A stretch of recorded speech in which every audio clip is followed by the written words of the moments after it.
Welcome back to the Titanium Hangar. This is Mike. Today I want to talk to you about something a little bit left field. And I hope everyone's having a great Friday today and everybody's doing well. Because we're going to get into talking about something that's a little bit different. I'm going to be talking about self-worth and collecting.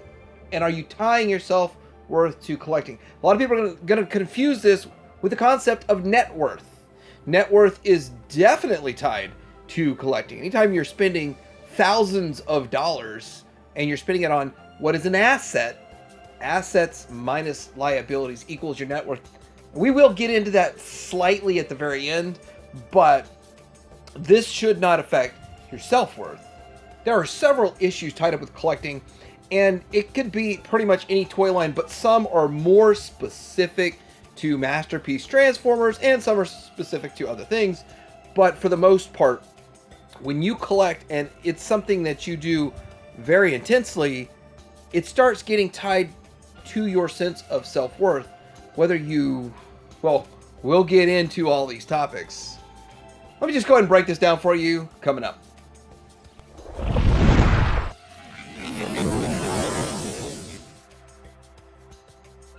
All right, so obviously there's going to be some haters that are going to hate and say this is ridiculous, Mike. Why are you even talking about this? Well, guess what? I would say, suffered from some of these issues I'm about to speak about, and I've gotten through it. And I'm going to tell you how I got through it or how I handled it. Obviously, there's ups and downs with collecting and all of that. But one's self-worth, the sense of one's own value or worth as a person, self-esteem or self-respect. And there's another one I've got right here. Self-worth is how you value yourself, an inner sense of value. It is you who can determine how outside factors influence your self-worth. And now collecting involves a ton of outside factors. And it's one of those things that you do not collect in a bubble. We do not collect in a bubble. I don't collect in a bubble. So with that, that can start affecting your own perception of your own self-worth. And we'll get into this and I'll tell you how to work through it. First thing I want to say is that I'm going to use some tired, old, worn out story, but it's very important. A lot of people passed on the Sovereign 2.0 because they felt the 1.0 was good enough. Why get the 2.0? Or they liked their tire and all that kind of stuff. And remember this. Remember I said that when we get to the next part of this.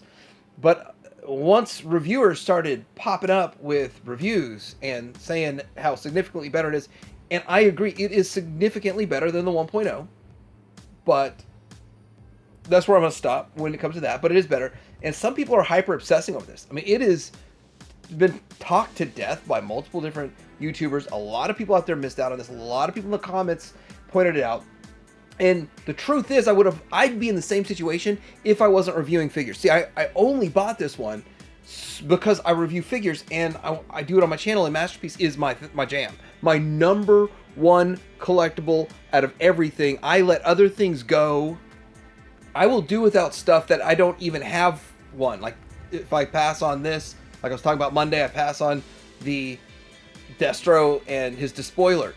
I'll pass on that so I can buy a Masterpiece Transformer instead. Those decisions get made every day. But even with all the pictures that were put out, most people still stuck with the mentality that the 1.0 is perfectly fine. And then the 2.0 is in reviewers' hands, and they point out all the differences. And then I think what it really was a lot of the influencers with their pictures in their displays and stuff. And people really freaked out when it sold out fast. And I also think, and I personally thought, I'm going to be one of those that's like, oh man, it's $50 off, it's on sale and I paid full price. Oh well. But that's not what happened in this case. Now, it's a tired, worn out story, but it's going to repeat itself with another character next month, 6 months from now, or next year. It is going to repeat itself. It is going to see a repeat. There's going to be a three-peat, a quadruple-peat. It's going to happen again. And every time someone passes on something, which I would have if I wasn't going to get one for a review, and I still think it is the best. By a certain margin, but I still think it's the best. But then people that did miss out, they start feeling anxiety about not having it and changing their mind. And, well, as you can see, they're all sold out. And it's really strange because if you look at completed, there's a huge price variation between what people have sold them for and stuff. But I don't know how many of these would actually show up if you ordered them. It's the same situation with Big Load, which both of these surprise me. I'm still shocked. When people were telling me Big Load sold out, I was like, well, don't worry. Just get the toy version. X-Transbots puts out multiple versions. Like, no, that's sold out too. And so that's what made me investigate. I'm like, wow, okay, it's sold out too. I like the toy version in bot mode better. And so I really got lucky going down that road and toy and bot, and the standard one to build. But with that, without him, you can't actually build your combiner. It's like, what's the point of getting all 6? I hope they reissue them for the people who missed out. And Keith loves money. Almost as much as I do. I'm just kidding. But you can't even get one of his repaints of Big Load because there'll be some sort of part you'll be missing, I believe. Which I got to go back and look. I mean, at this point, like, I'm so confused with 3 sets of these going, but I got to keep it all straight in my head. But my understanding is you can't just get this and plug it in. But then again, I could be wrong. Maybe you could. I don't know. It won't match. Okay, so nextly, I want to point out that we're going back to that first point, that people were happy with rocking the 1.0. This picture has my 1.0. It's an old picture. It's got the 1.0 in there. And I was perfectly happy with that. Now, this display doesn't look like this. Well, it looks somewhat like this, but not like this. I don't have Constructor anymore. I went ahead and sold Constructor while there's still a market for them. And there'll probably always be a market for them, but I just got them out of the way because as soon as I build one of them, they're going to go there. And that's kind of future planning and stuff like that. But when you look at this, like, what more is that 2.0 Sovereign going to do for me that 1.0 wasn't already doing? Well, he's going to look a little bit better, but at the end of the day, it's not the end of the world. And actually, for my particular display, I think the biggest improvement were the legs, the lower legs. And that was, I mean, it's a massive improvement for the 2.0. So I don't even see it. But, you know, I rocked the Tyrant for a long time. And there's a whole other subgroup of people that are out there buying a Tyrant right now for $80 and are perfectly happy with it in their display. But there are a lot of people in here that get this obsession. Like, I have to get this Sovereign 2.0. They were obsessed with getting a Sovereign 2.0, even though it's sold out and now almost doubled in price to get it on the secondary market. Now, that doesn't mean that everybody that goes out and buys Sovereign on the secondary market has a low self-esteem or a tie to self-esteem. But it's saying right there that you're not happy with what you were happy with 6 months ago because there's something else on the market. And you missed out, and it's how do you act about this? How are you treating this? You know, I've seen people that say, you know what? I know I'm way overpaying, and it might get reissued for a better price down the road. But I've worked really hard for the last few months, and I've got a vacation coming up. That's the one thing that I want to do is get this, pay the $200. I want it at my house, ready to go when I go on vacation, and I want to enjoy it. I mean, that's one mentality about it. Hey, I can afford it. It doesn't really matter to me. I can accept one big L, but then there's what I did. Now, this is where I was in this situation years ago, and I was really upset about this whole X-Trans Plus Arcos. It was like a $60 figure when it came out. Then it sold out, and it smashed through the roof in price to like $150.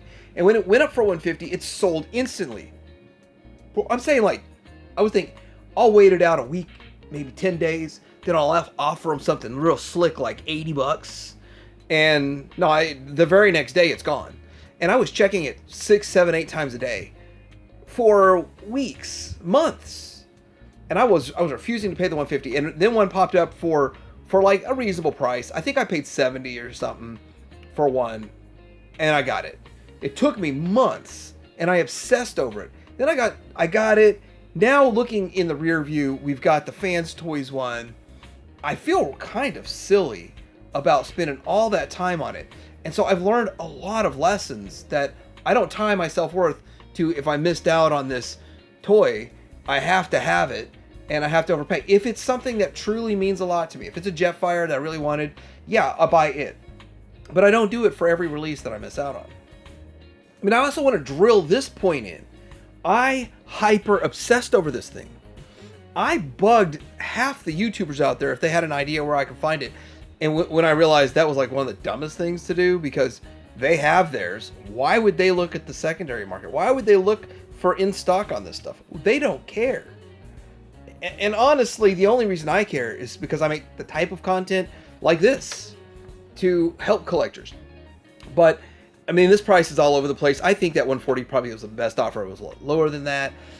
You've got one that won't sell for 75, so I'm really kind of like, what's the price on this thing? But now with the Dune Rider has come and gone, well, I guess as that goes up in price, this thing will go up in price till either one of these get reissued. So now going from tying myself and my self-worth to whether or not I have the best option on my shelf, to when I break something. And I have to admit that, yeah, I'm pretty bad about this. I don't really break a whole lot. But when I do, I take it to heart.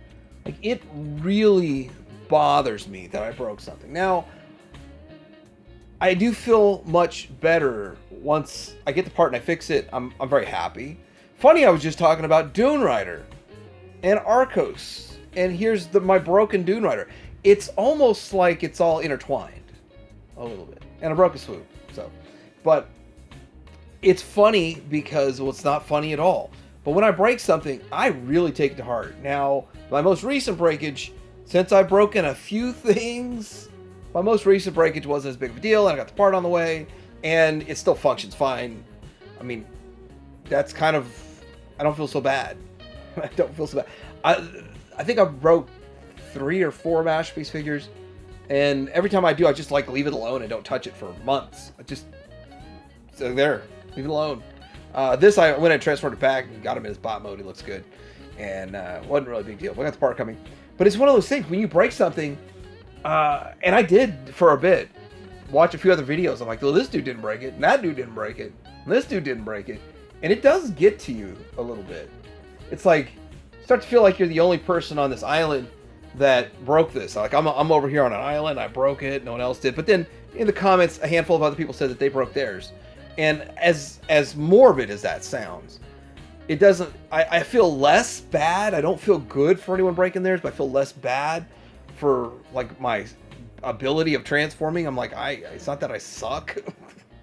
I mean, that's what goes through my mind when I break it. I'm like, what? I screwed up. But at the end of the day, there's a proof that there's an issue outside of just my own personal ability. And that's where outside influence do affect your self-esteem. So next one I think is a big one, and it's probably the biggest one, and it's community. The people that you meet when you're collecting, and it's important. It is very, very good to have a sense of community when you're collecting, because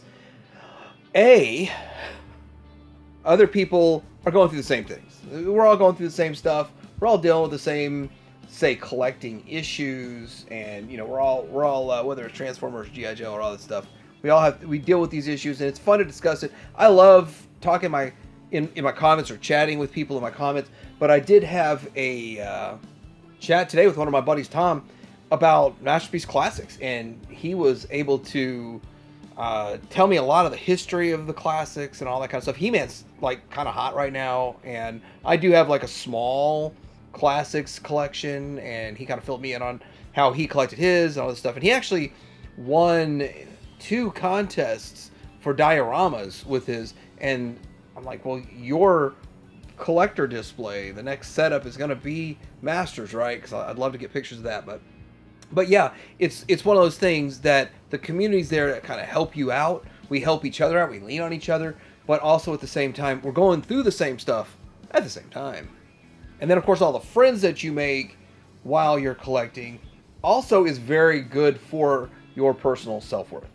So you can definitely enhance your self-worth by making friends through the community. If I stop and think, I think most of my friends I currently interact with, I met through collecting.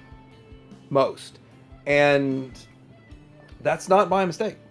We share similar interests, and it just is what it is, and we're all kind of going through the same thing. We have stuff to talk about, and I still have other friends from before collecting, lifelong friends and stuff, but I think I spend more time chatting with my collecting buddies. The last one is for selling stuff off, and I kind of am having fun and being funny about this. One thing that could take a major hit to your self-esteem, or could give you an uptick in self-esteem, is when you go to sell your stuff, what's it worth?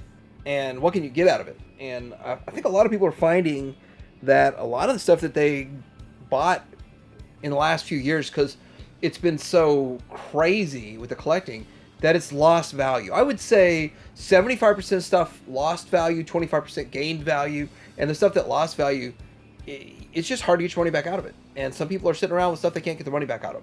When you go to sell, and I'm going to tell you, I've been dumping a lot of stuff lately, doing a lot of stuff. I actually did a toy show and dumped a bunch of stuff for half what I paid, and I don't care. I just want it gone, and I want to see smiles on people's faces as they buy it, and make people's day. And I think it's kind of fun. It's a fun way to do it. I mean, blowing it out, getting rid of mass quantities, take a carload of stuff, just get it all gone, and it's fun. But again, I made the joke Monday that this is the one place inflation doesn't exist, the Power of the Force 2. Not just Transformers. I mean, I sell out everything. But, your G.I. Joe Classified collection, you might be sitting around here, a lot of stuff not worth what you paid. And same thing with Masterpiece Transformers, of course. But you have to be realistic with your buying and your selling. And again, if you're one of those people that overpaid for something on the secondary market, and then you're like, well, I got a better version of it now for cheaper, which technically is what happened with the Arcos situation. People bought Arcos for $150. I didn't. I wasn't paying that much. And then they turn around and buy their Dune Rider fans toys for $100.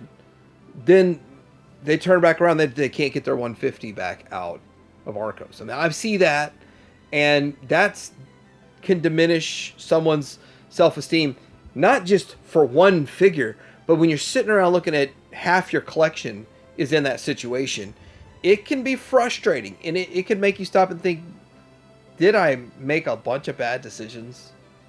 So how do you get past that? If you struggle with that, if it's affecting your self-esteem, because it's affecting your net worth, it could affect your self-worth. So how do you handle that? Well, just accept the fact that that's what the market is. If you don't want to let it go, don't let it go. Find the stuff that you think that's gained in value or is equal to what you paid and get rid of it. But the reality, if you want it gone, you're going to have to blow it out for whatever the market is. And usually, 15% below market sells a lot faster. All right, so long story short is your self-worth and your net worth is going to be tied to collecting one way, shape, or form. And it's just how you react to it that will either improve or decrease your personal viewpoint of self-worth. But at the end of the day, this is deep. It's all in your head. Seriously, it is all mental. 100% mental. It is all in your head. It's all mental. And it's all how you react to things and you handle things. And then also, every single mistake. If you view something as a mistake, it is a learning opportunity so you don't make that mistake in the future. So I try to be an inspiration with these videos, and I identify areas where people struggle and try to maybe give some tips on how to make it better. But let me know what you think about this whole concept. Have you noticed this? Have you fallen for some of these issues, and have you handled it and overcome it? Because I'd like to know that in the comments below. Like to subscribe, and time to hang her out.